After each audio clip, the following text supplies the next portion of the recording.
Hertz shares tank as it prepares for bankruptcy as soon as this weekend. Is preparing to file for bankruptcy as soon as this weekend after failing to reach a standstill agreement with top lenders. Is preparing to file for bankruptcy as soon as this weekend after failing to reach a standstill agreement with top lenders, according to people familiar with the matter. The car rental company is planning to seek Chapter 11 protection in the coming days after government restrictions on travel cut down on air and ground traffic, decimating the vehicle rental. A bankruptcy would make Hertz one of the highest-profile corporate defaults yet, stemming from the coronavirus pandemic's impact on American travelers.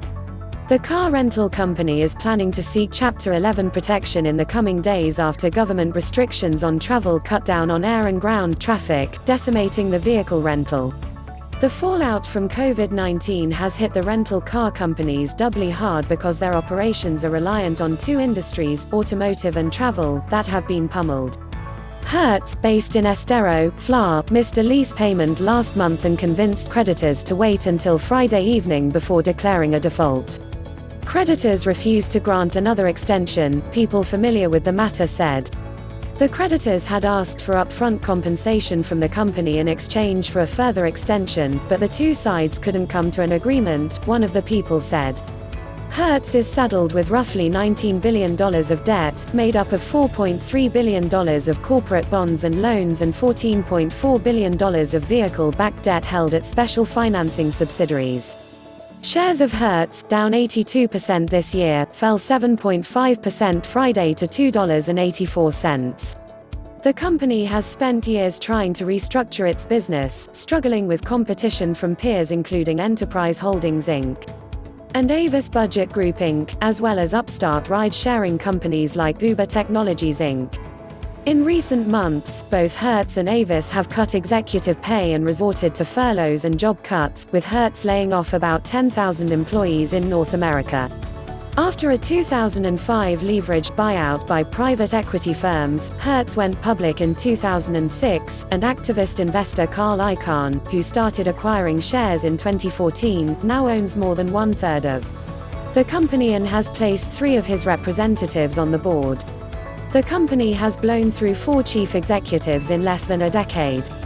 Marinello, who served as CEO for 3.5 years, will remain in a consulting position with the company for up to a year to support the transition, the company. The Wall Street Journal has reported that Hertz, the nation's second-largest rental car company by fleet size behind Enterprise, was preparing for a bankruptcy filing and hired FTI Consulting Inc. as a restructuring advisor for a planned bankruptcy, on top of other legal and financial help. Hertz's business has collapsed with the onset of the coronavirus, as people worldwide bunkered in at home and global travel shriveled up.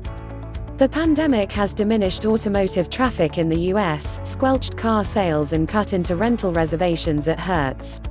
Hertz has cut executive pay in recent months and laid off about 10,000 employees in North America.